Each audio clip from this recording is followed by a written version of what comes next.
ainsi est appelé un spéléologue. Voilà.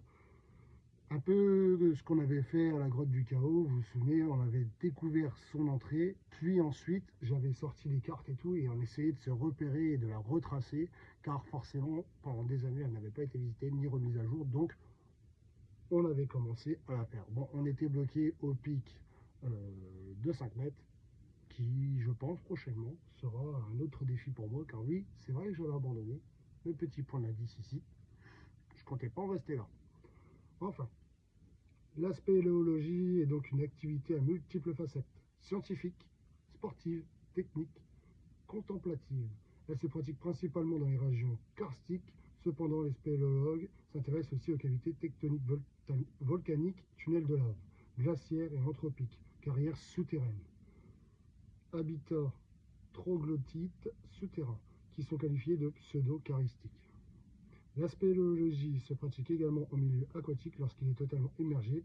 Le spéléologue est alors appelé spéléolo-plongeur ou spéléonaute. Voilà. Alors ça, c'est un autre monde. Je pense que ça, c'est beaucoup plus compliqué parce que déjà, moi qui est en autodidacte pour apprendre la spéléologie, je peux vous assurer, excusez-moi, que c'est déjà très très compliqué de faire de la grotte simple. Alors en plongée, il faut déjà être très fort en plongée, s'y connaît très fort en plongée, et après avoir les connaissances de la spéléologie. Il n'est pas indispensable de pénétrer sous terre pour apporter une contribution utile à la spéléologie dans ses aspects scientifiques, sportifs, techniques ou associatifs. C'est vrai qu'il y a aussi des associations, pas mal. Alors principalement, logiquement, partout où il y a des grottes, en France, vous trouverez une association qui est liée à la grotte. Voilà, elles sont rarement abandonnées ou alors pendant des années, en fait, il n'y a pas de... Ça a pris le moustique.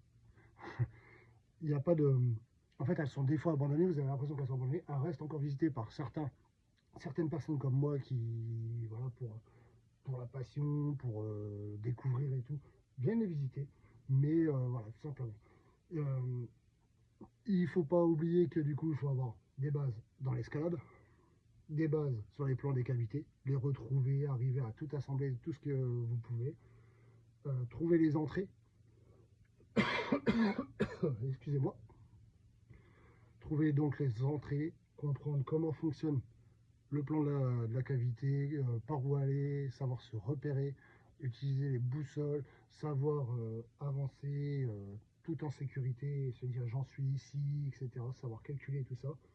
Au niveau des animaux, ben, bien évidemment, il peut y avoir des chauves-souris qui sont protégées, des araignées, il peut y avoir aussi des fois des petits insectes, etc., des petits lézards, et j'en passe, hein. Il faut savoir se renseigner sur la possibilité de ce que vous pouvez